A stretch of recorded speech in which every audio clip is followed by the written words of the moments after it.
Eguerdi on guztioi, ongi etorri Kazetagunearen zuzeneko hitzaldi berri batera. Nire izena Natalia da eta gaur Google Lens aplikazioari buruz hitz egingo dugu. Ezer baino lehen, gogoratzen dizuegu gure web orrian ikastaroak eta hurrengo hitzaldiak berrikus ditzakezuela, besteak beste.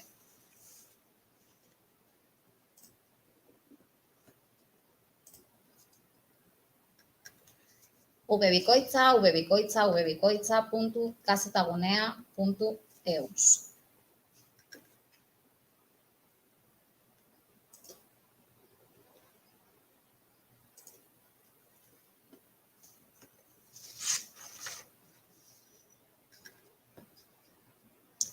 Zer da Google Lens? Google Lens irudiak ezagutzeko telefono mugikor eta tabletetarako aplikazio bat da. Googleek garatua. 2017an iragarri zen lehen aldiz eta ikusizko analisia erabiliz informazio garrantzitsua erakusteko diseinatua dago.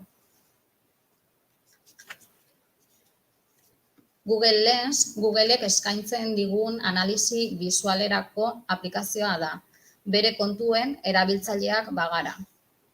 Aplikazioa doakoa da eta gaur egun ez du zuzeneko publizitaterik. Irudiak ezagutzeko sare neuronalak izenekoari esker funtzionatzen du eta ikaskuntza sakonaren bidez egiten da.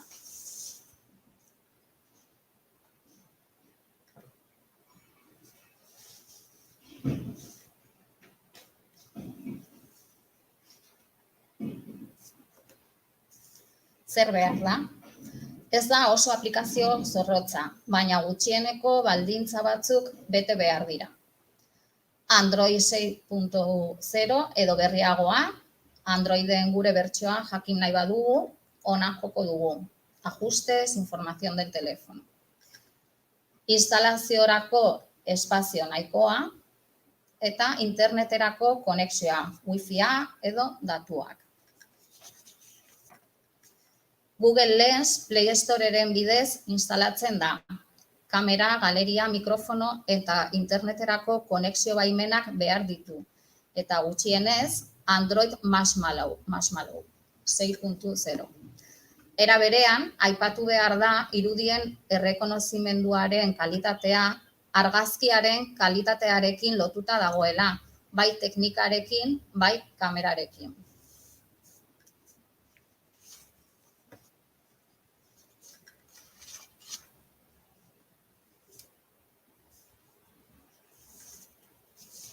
Zertarako balio du ikusizko errekonozimenduko aplikazio batek? Itzuli testuak denbora errealean, aplikazioarekin testu haietara apuntatzen duzunean. Hitzak bilatzea, izan ere testu bat aztertuz gero, banakako hitzak ere sakatu ditzakezu Googleen bilatzeko. Testuaren kopia denbora errealean, hitz bat aukeratzeaz gain, testu oso bat aukeratu eta kopiatu ere egin baitezakezu. Egutegian gertaerak gehitzea mugikorrarekin gertaera baterantz apuntatzen duzunean. Telefono dei bat egitea telefono zenbaki batera apuntatzen baduzu. Gehitu kontaktuak bisita txartel batetik bertara apuntatuz eta Google Lensek azter dezan eta izena, telefonoa eta gainerako datuak kopiatzeko proposa diezazula utziz. Liburu bati buruzko informazioa harengana apuntatuz, Google Lensek laburpena bilatuko du, erreseinak eskuragarri badaude, eta Googleen bilaketa oso baterako esteka azkar bat. Eraikin partikular bati buruzko informazioa herrikoia bada eta zure aurrean badago harengana apuntatu besterik egin gabe. Lore eta animaliei buruzko informazioa haien gainean apuntatuz eta Google Lensi bere arraza edo klasea esaten utziz. eta informazio zabalagoa bilatzeko aukera emanez. Irakurri jatetxeen erreseinak, aurrean bazaude, Google saiatuko da bere kartelean izena irakurtzen eta erreseinak erakusten. Produktuak bilatzen ditu, gortina batera, mahai batera, edo beste edozein objekturen batera apuntatuz, online denda batean bilatzeko.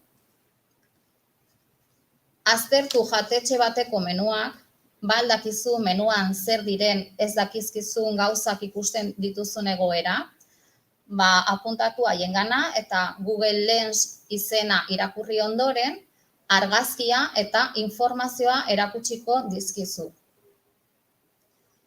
Gure gailuan Google Lens instalatuta badaukagu, hori beste Google aplikazio batzuekin integratuko da.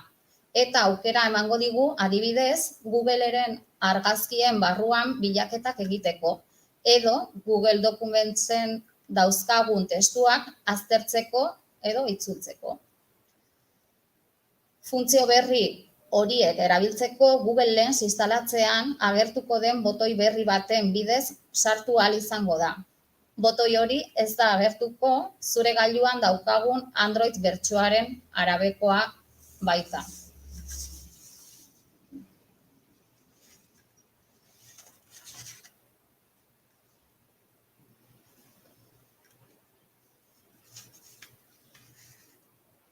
Nola hasi? Instalazioa.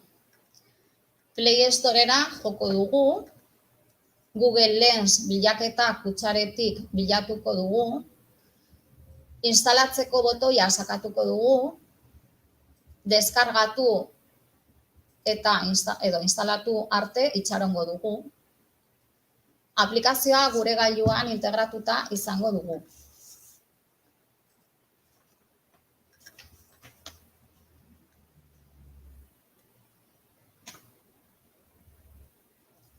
Testua landu. Aplikazioa irekitzeaz batera kamera irekitzen duela ikusiko dugu. Testura apuntatuko dugu eta ikusiko dugu testua nabarmendu egiten dela. Orri txikiaren ikonoan klik egin dezakegu testua hautatu eta kopiatu ahal izateko. Itzultzeko botoia zirkulu batez inguratua saka dezakegu, testua automatikoki itzul diezagun eta pantailan erakuts diezagun.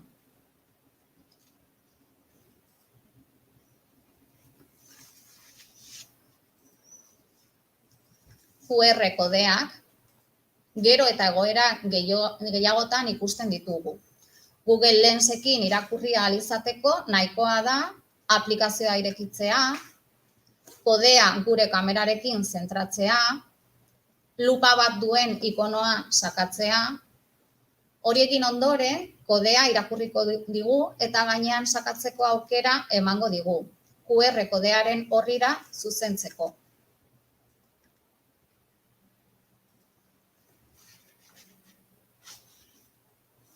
Bilatu produktuak. Ikusten dugun produktu bati buruzko informazioa lortu nahi badugu, zapatila batzuk, galleta batzuk, bizikleta bat. Google Lens ireki beharko dugu, bai eta kamera produktura zuzendu eta objektuaren gainean agertuko zaigun zirkulu txikian klik egin ere. Leiho bat agertuko zaigu produktuaren informazioa eta edo erosteko aukerak ikusteko objektuaren arabera.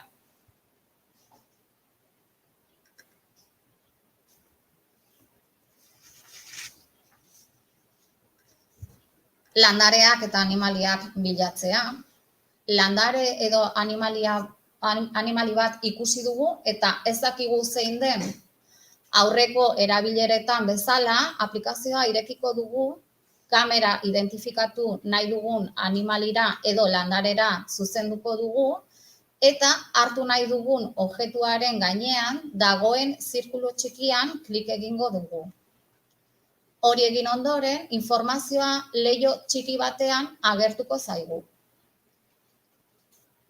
Esan behar da ezen, batez ere animalien bilaketetan emaitzak gutxi gorabeherakoak izango direla.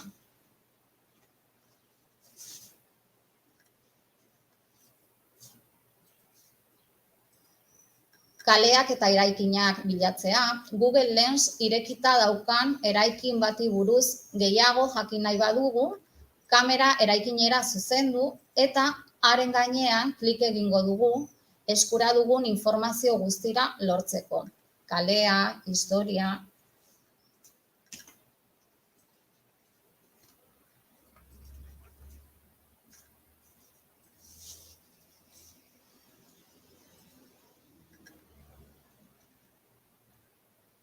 Bazkaria, inoiz galdetu aldiozu zure buruari zein den elikagai baten osaera edo zenbat kaloria dituen? Google Lensek zeregin horietan lagundu diezaguke elikagaia apuntatuz eta zirkulu txikiaren gainean sakatuz. Ekintza horren bidez zer den osaera, kaloria kopurua eta abar esango digu. Eta plateraren arabera hurbileko jatetxeen iradokizunak ere eman diezazkiguke.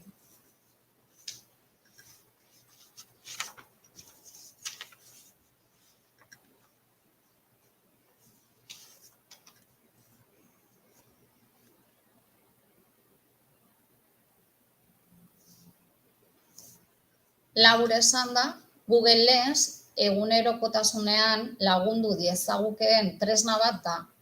Izan ere, argazkiak ateraz informazio asko lor dezakegu oso esfortzu txikia eginez.